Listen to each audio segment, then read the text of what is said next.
What makes someone not fun to play with? Or when you see that pairing, you're like, shit, I got to play with this guy. Like, what is it that someone, how they would behave that would make them someone not good to play with? When they smash their driver in the tee box and a big fucking divot goes over. I know, I get that, but I mean, what, like just on a weekly basis? What makes them unpleasant? I would say guys that are oblivious that they're slow players. Slow.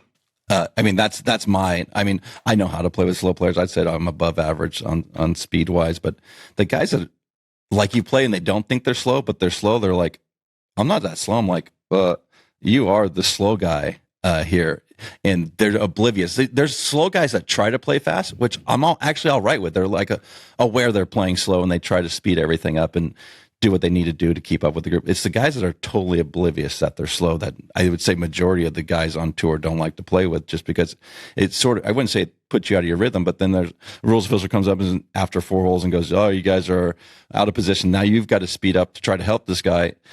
I've done this before. This is actually a pretty funny story. I was playing an event one year, and I know I'm with a guy that's historically slow, and it's like Saturday or Sunday, and we're playing mid-morning, and I play as slow as I can for the first 5 holes. And the rules officials follow me, and he gives me this look. He's like, what are you doing? I go, I can't wait to get on the clock, because I know it's not going to affect me. It's going to affect the guy I'm playing with. So those are things you can do to sort of mess with the player. If he's a slow player, you can play slow for those first 5 holes, knowing you're going to get on the clock, and then sort of pick it up after that. Charlie, do you think the slow play debate will ever be solved? It's always something we talk about, but do you think it'll ever be fixed at the tour level? I'll use this analogy as I've been on tour for 20 years.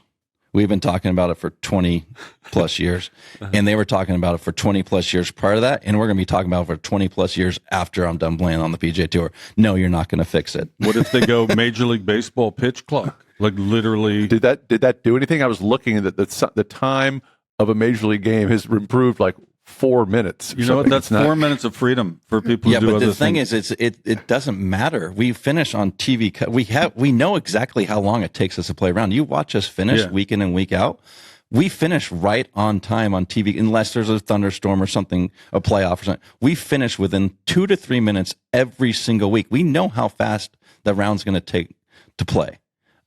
So no, there's not a problem, because there's plenty of downtime when you play golf, walking to the ball, and TV with commercials. So it's all a production thing. That if production and CBS and NBC want to focus on an individual that plays slow, that's their prerogative. I don't think that's the best situation or best scenario for our product, and we talk about it on a regular basis. So I think our TV partners and our media partners can do better on showing other shots than someone over the ball for a minute and a half, because you know how long the guys. Everybody knows who the slow players are. If so and so is over a shot, you're going to have a minute before he's going to pull it back. You don't need to show the whole thing. Did you start walking during his putt when he's going that slow? Like he's right here and you're fine. I'm moving to my ball. No, never do that. But I will. If I finish the hole early, if I like the guy and I know he's slow, I'll try. We'll say that the etiquette of teeing off first or second because of the score, I'll go out there and try to help him out and go out, hit first on a par 4 and sort of get the ball in play. If he's struggling, I see he's struggling, he's trying. It's the guys that are oblivious. If you're slow and you're trying to sort of keep up, I'll help you out. If you're oblivious, I'm just going to try to get put on the clock as fast as I can.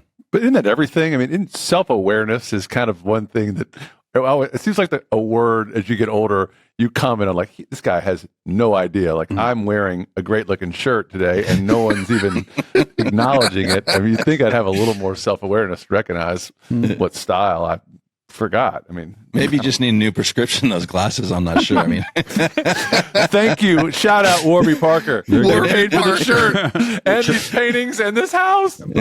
Charlie, I heard something during the Masters coverage equally stupid to the stuff we like to make up, like what if this happened and this happened, could so-and-so, right? Like we always do those games. And I swear they said, if you took a regular, like Cooper's, what are you, like 12, 13? You're somewhere in there, right? Yeah, 12, like 11 something. Okay, fine, 11. He's 10 and a half. You could put Cooper, his tee shot is next to the green. He gets to be as far away from the pin as can be, but about a foot off the green. Lying what? Lying you're 2? One. You lie one right there. I'm lying one every. They on said, every hole. And I started thinking it through because shitty players like me, I might 6-putt. I might 5-putt, right? Cooper, decent putter, but he might 4-putt a few times. And the pros are still going to get their pars and their birdies, right? The winners were 12 under, or 11 or 12 under. Do you think that's true? Do you think a pro beats a regular dork who gets that kind of head start? So this has been brought up in our group conversation of Friday Golf. Brian and I talked about it. I think the better scenario would be put you in the hardest position on the green, not always the furthest. Okay. But the way Augusta does it is they usually have about 6 hard pins, 6 funnel pins, and 6 medium pins. So yeah, there's a hole that you could maybe 6-putt, but there's ones that are in funnel. I'll use 7 for example. You can be anywhere on that green. You pretty much lag it to a foot no matter where you are. But there's ones on, we'll say, the previous hole that you could be up there all day long on that par 3 if you get too aggressive with it or don't hit it hard enough up that hill.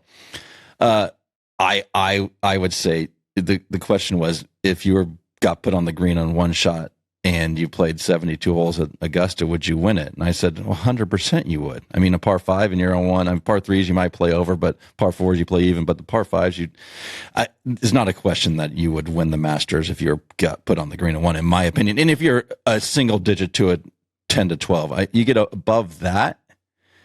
The issue is we discussed that. The most 15 to 20 handicappers don't putt 2-footers, and those will be challenging in Augusta. So if you get over that, I would say 12 to 20 category, then might be a different scenario. But a single digit, 100%, you're winning the Masters. Congratulations, Brian. I'm not playing from the tips. I'm playing from the members' tees with the Sunday conditions, meaning the green speed, the rough, everything else, the setup. At Augusta. What am I shooting? This week, you would shoot a lot. Some weeks it's soft and you guys would be able to play, but like it was proper golf this year, firm, fast, hard to hold shots, had to hit quality iron shots with the right amount of spin to keep them on the greens. What are you shooting as a 13 handicap from the members' tees under Not Sunday? A 13, but anyway, go ahead. That's how many shots I gave you. Sorry. Yeah, okay. I would give you the benefit of the doubt, high 80s, low 90s. Okay. But you know how to play golf. You know how to get in a tricky situation, get out of it, and not put you in a really messed up spot. You know how to make a 3 to 5 footer.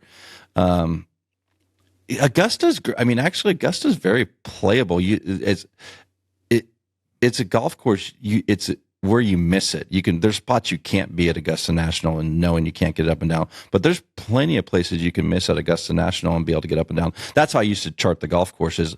To what position, if I get out of position off the tee, where can I get it up and down from? And I've charted that whole golf course, and that may be the reason why I've had somewhat successful around there. I knew a bunker was better than sometimes a spot on the green because you're chipping uphill or into the wind, and it's just a very strategic golf course, and it's a golf course you just know when you get out of position, you need to know where to be.